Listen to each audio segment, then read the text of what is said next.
എല്ലാവർക്കും നമസ്കാരം. ലോകത്തെ അമൂല്യവും ചരിത്രപരവുമായ രേഖകൾ ഉൾക്കൊള്ളിക്കുന്ന മെമ്മറി ഓഫ് വേൾഡ് രജിസ്റ്ററിൽ ഇടം നേടിയിരിക്കുകയാണ് ശ്രീമദ് ഭഗവത്ഗീതയും നാട്യശാസ്ത്രവും. സാംസ്കാരിക വകുപ്പ് മന്ത്രി ഗജേന്ദ്ര സിംഗ് ഷെഖാവത്താണ് വിവരം എക്സിലൂടെ അറിയിച്ചത്. രാഷ്ട്രീയത്തിന്റെ ഐതിഹാസികമായ പാരമ്പര്യത്തെയും സംസ്കാരത്തെയും ലോകം അംഗീകരിക്കുന്നതിൽ അഭിമാനം ഉണ്ടെന്ന് ഗജേന്ദ്ര സിംഗ് ഷെഖാവത്ത് വ്യക്തമാക്കി. ഗീതയും നാട്യശാസ്ത്രവും ഉൾപ്പെടുത്തിയതോടെ നിലവിൽ 14 എൻട്രികളാണ് ഇന്ത്യക്കുള്ളതെന്നും അദ്ദേഹം പറഞ്ഞു. രാജ്യത്തിന് അഭിമാനിക്കാൻ കഴിയുന്ന നേട്ടമാണിതെന്ന് പ്രധാനമന്ത്രി നരേന്ദ്രമോദിയും വ്യക്തമാക്കി.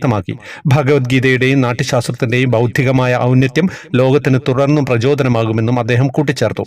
ലോകത്ത് ചരിത്രപരമായി ശ്രദ്ധേയമായതും തലമുറകളെ പ്രചോദിപ്പിക്കാൻ കഴിവുള്ളതും രേഖകളെയും രചനകളെയുമാണ് യുനെസ്കോ മെമ്മറി രജിസ്റ്ററിൽ ഉൾപ്പെടുത്തുന്നത്. അന്താരാഷ്ട്ര ഉപദേശക സമിതിയുടെ ശുപാർശയോടെ എക്സിക്യൂട്ടീവ് കമ്മിറ്റിയാണ് എൻട്രികൾ തിരഞ്ഞെടുക്കുന്നത്. തമിഴ് മെഡിക്കൽ മാനുസ്ക്രിപ്റ്ററി കളക്ഷൻസ്, ഡച്ച് ഈസ്റ്റ് ഇന്ത്യ കമ്പനിയുടെ ചരിത്രരേഖകൾ, പോണ്ടിച്ചേരിയിലെ ശൈവ മാനുസ്ക്രിപ്റ്റുകൾ, ഋഗ്വേദം തുടങ്ങിയവയും മെമ്മറി ഓഫ് രജിസ്റ്ററിൽ നേരത്തെ ഇടം പിടിച്ചിട്ടുണ്ട്. ത്രിമധുരം ചാനൽ കൃഷ്ണാനുഭവങ്ങൾ പറയുന്ന ചാനലാണ്. കൃഷ്ണാനുഭവങ്ങൾ കേൾക്കാൻ ചാനലിലേക്ക് വരിക. കൂടാതെ കൃഷ്ണവിഗ്രഹം വേണ്ടവർക്ക് ലിങ്ക് വഴി വാങ്ങാവുന്നതാണ്. ത്രിമധുരം വാട്സപ്പ് കൂട്ടായ്മയിലേക്ക് എത്താൻ ജോയിൻ ബട്ടണിലൂടെ വരിക. ഹരേ കൃഷ്ണ.